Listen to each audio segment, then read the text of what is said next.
Hello everybody, and welcome back to another video. Today I would like to talk about the Soviet GP-7V gas mask. And of course the GP-7, because the GP-7V is just a GP-7 with a drinking tube on it. So in this video I would just like to go over the history of the mask and talk about the pros and cons of the kit and the facepiece itself. Because honestly this mask is not as bad as people say.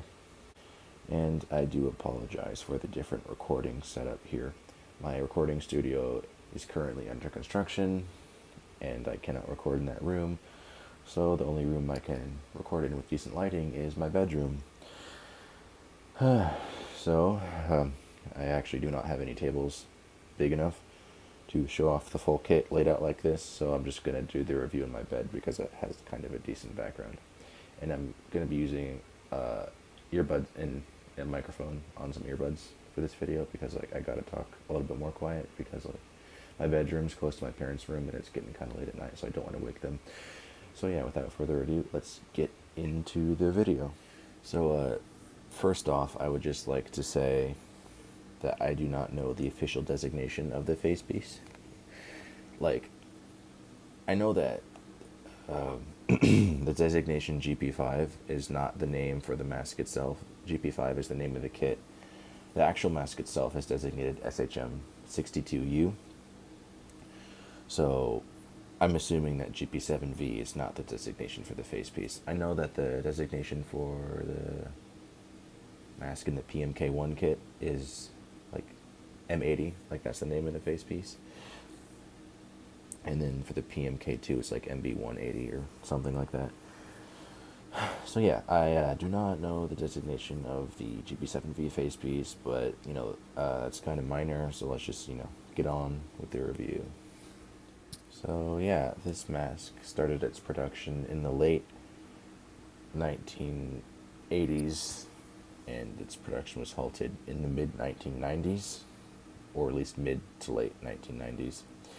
I thought the production of this mask started in 1987 or 1988 or something like that, but I'm fairly confident it's started its production in the late 80s and its production was halted in the mid to late 90s. So yeah, GP7, like Gradansky Protofogas 7, but for this variant it's Gradansky Protofogas 7V. Not exactly sure what the V means, but oh well. I don't speak Russian, so whatever.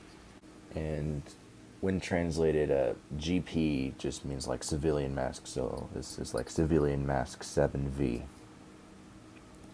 My particular example was made in 1992, and it is a size 3. Come on, there we go. Focus. Size 3. And there's the 92, and there's a C. I'm pretty sure this letter stands for like the place where it's made, so I think C means Kharkov or something.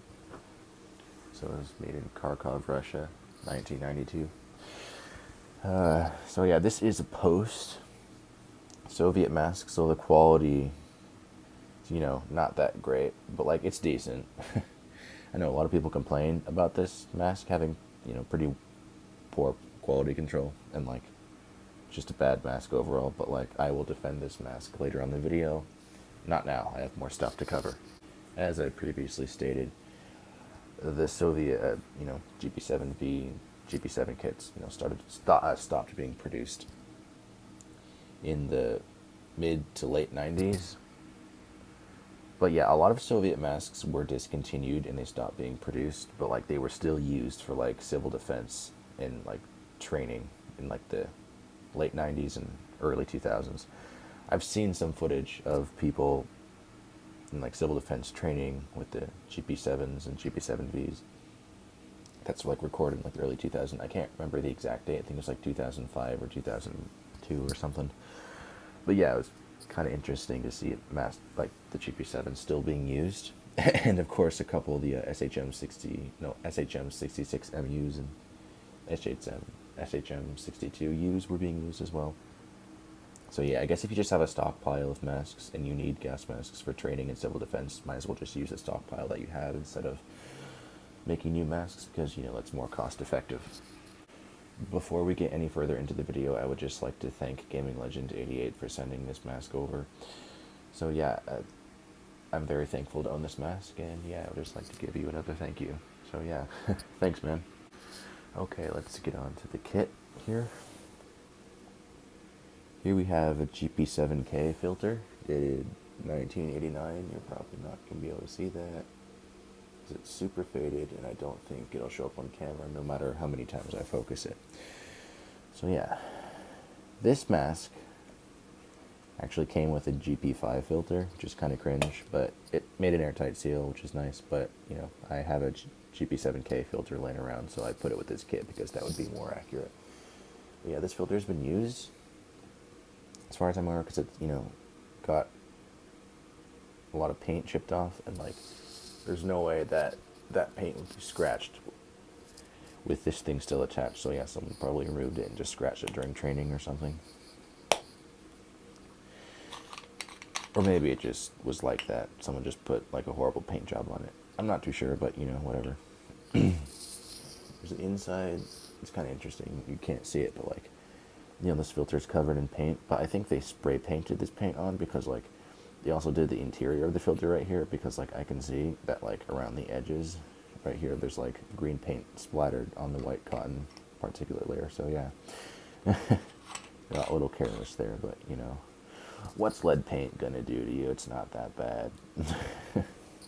Honestly, it is kind of bad in large quantities, but yeah, just, it's not chipping now, so it's fine. Here we have double XL valve, which is quite nice. Here, let me just take this off, come on. There we go. Here's your second XL valve. And there's your first XL valve. I quite like this design because, like, if one of your valves were to fail, the other one were to take its place. So, like, this, it's just, you know, overall nice design. And like the second XL valve is even got like a cover, so like the likelihood of the masks, the like likelihood of the valves being damaged is fairly low. But like if one does fail, there's the other one to take its place, and I quite like that. So here we have the canteen that it came with. I undid the plug just so you can see inside. Actually, it's dark, so whatever. Here we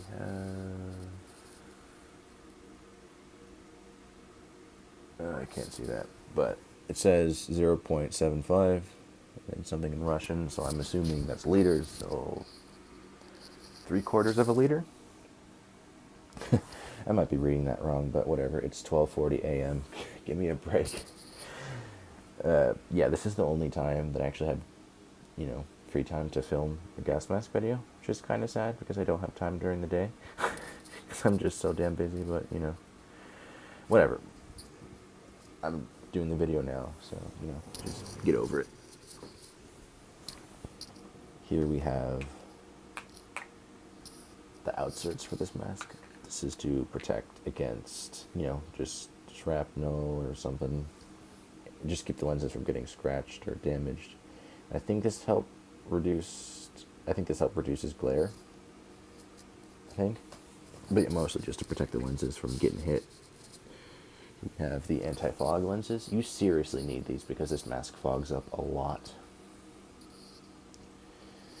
But yeah, I haven't installed them because I do not want to open the little packet it comes in, because, you know, it's original.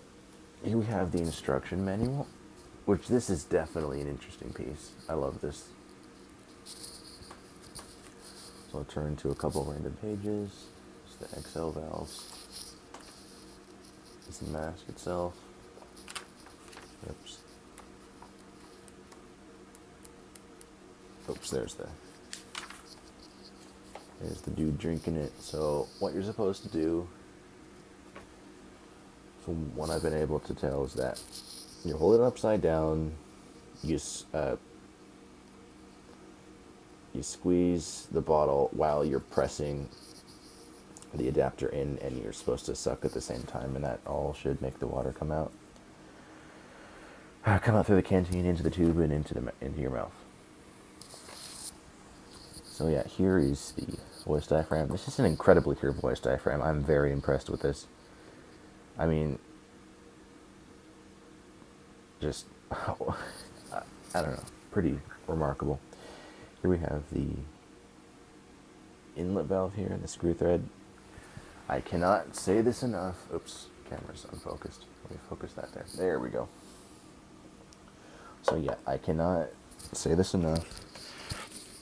Please do not put quote-unquote standardized filters on this screw thread because it will not fit. This mask is only designed to take a certain kind of filter.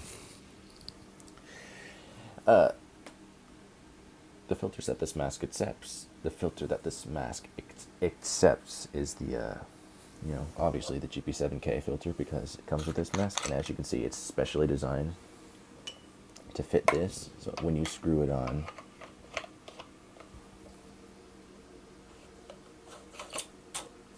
those things go into the divots right there.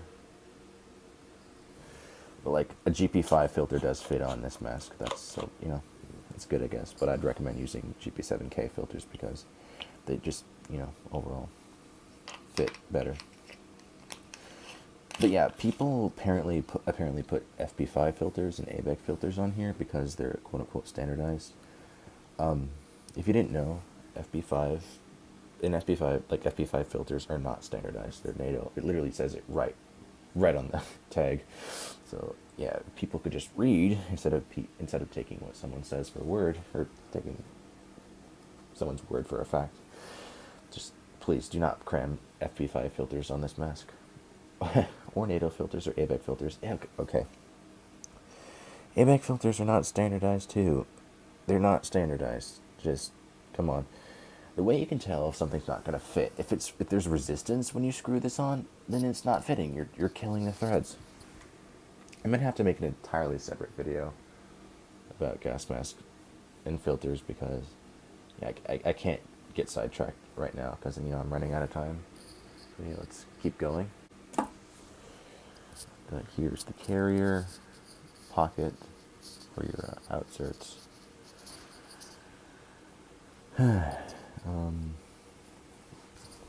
Markings on the carrier.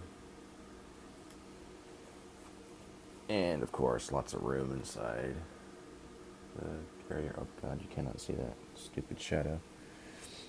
Whatever, it's a mooring carrier. You probably don't care about that.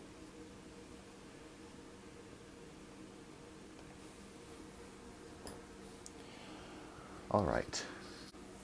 Now I'm going to go over the features of the mask again and defend this mask because honestly it's not as bad as people say.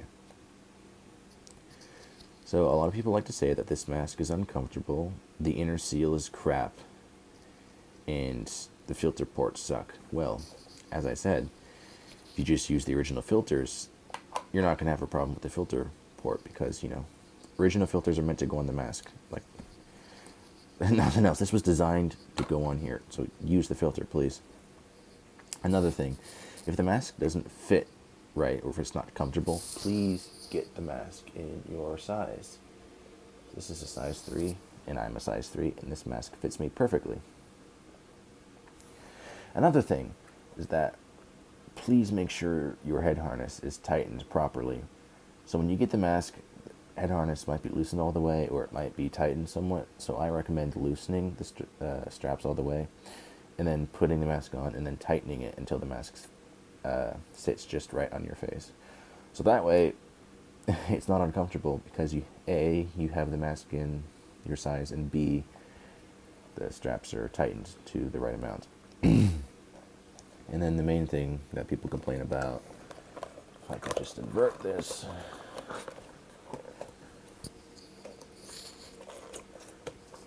is the inner seal here.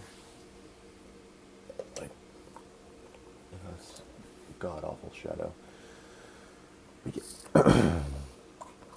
Yeah, just people do not like this inner seal thing happening here because, it gets in the way and it's painful. But yeah, it's just like it gets in the way and it's painful if it's not in your size and if the head harness isn't tightened properly. Another thing that makes this mask, you know, have a positive experience on your head is that you have to put this on the right way. Put it on chin first. So grab it by here, put it on chin first, and put it on that way. Don't drag it down over your head because that pulls your hair and that hurts like hell. Put it on the right way. Yeah, this mask is pretty comfortable if you wear it the way I told you to. And here we have some weird texture on the back of the head harness. That kind of sticks to the back of my hair, but not too bad, so I'm not really complaining about it. Another main feature people have a problem with is that it doesn't have a TSO system. You're definitely not going to be able to see this, but that's why I'm not going to show you the inside of the mask, because you can't see it because of the goddamn shadow. But the air enters here, and instead of coming across here and defogging the lenses, it literally just enters right here. Like it enters just like right there. So it doesn't defog the lenses, it just comes in right where the filter port is. It doesn't have a TSO system or anything. So this mask fogs up quite easily, and a lot of people complain about that. Like, oh, it fogs up. So if you have a problem with that, just install the anti-fog inserts, because that'll take care of the problem. They're designed to reduce fogging. So if you don't like the way the mask fogs up, then just use the anti-fog lenses. It's not that hard, but I'm a collector. I don't really use these masks for like practicality. I just like having them around. I mean, I suppose I could if I really needed to, but I'm just a collector. So yeah. Okay, now I'm going to wrap this video up, but before I do that, I'm going to put on the mask properly just so you can see how it's done. So, no NATO filters, no standardized filters, no ABEC, no FP5s, just GOST threaded filters, preferably the GP-7V filter, as I stated many times. See, it fits perfectly. I have the head harnesses. I have the head harness adjusted to the right amount that I need for it to make a proper, comfortable, airtight seal. And I'm not going to pull it down. No, it's not the way you do it. You put it chin first. Wipe it over, and then if it's not quite on right, just adjust it to your face, and then clear the mask.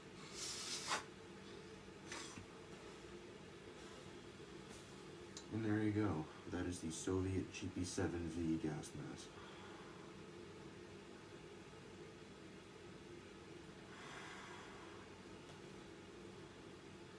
It's very comfortable.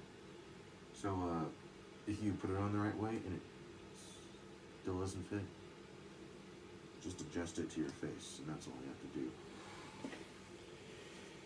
But overall, it's a very nice mask. I love it. It's a good design, not a bad design. Has a couple faults, just mainly the fogging, that's all. Yeah, thank you for watching. I'll see you guys later. Thank you. Goodbye.